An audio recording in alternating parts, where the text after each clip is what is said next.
between Kim and myself. We had 8 children, hers, mine, and ours. And Andy was just right in the thick of things. She was the center of the action.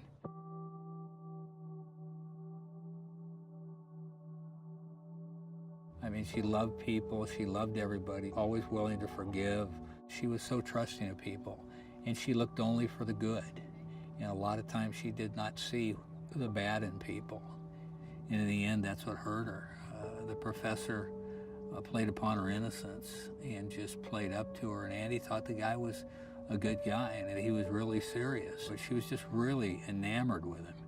And that put him in a position where he could do some very awful things to her.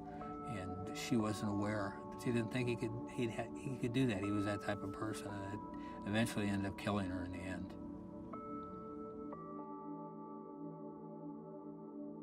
She went missing on Saturday. She didn't come home.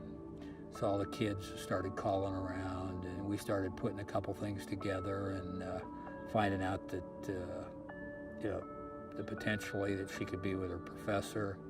And I went over and found her car at the professor's house. And about that time I came back, and Kim had found her at the morgue. It's absolutely the worst thing you could ever experience. You feel, I guess you could say you feel hate. Something's been ripped out of your hands and taken out of your hands, and it's been done by somebody. And it was just really, it was a bad feeling. It was just negative energy, it just eats you up.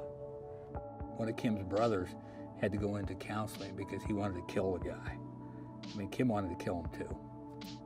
And I just, we just figured at this time it wasn't worth us losing our freedom over.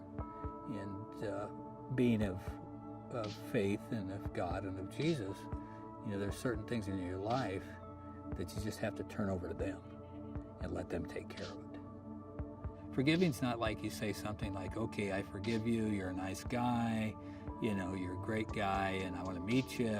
No, that's not it. Forgiving is just turning the person over to God, realizing, God, I can't take this negative energy and the resentment and everything else is eating me inside. I can't take that with me. And my life is supposed to be concerned with you, to do what you want me to do your will. And I know darn well that your will is not for me to be like this for the rest of my life. And so you just look up and you just say, God, I gotta turn the guy over. I don't have any resentments. I don't have any anger. I don't remember the guy's name. I don't want to know his name. Maybe once every 2 weeks I have to drive past on 7th Street, his apartment, where I found Andy's car, but it doesn't affect me anymore.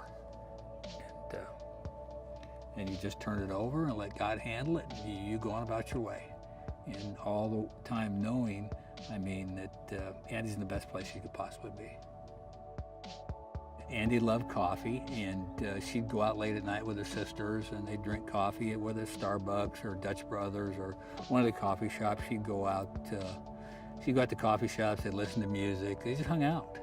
We wanted to do something that would commemorate Andy's life, at the same time possibly, might bring people to Christ, a coffee shop at a church. And we had settled a suit, and we had a large amount of money, and just based on the fact that, everything you have is God's, and whatever you get, pretty much, you should pass on at least 10% of it. And we just decided that would be a good thing to do.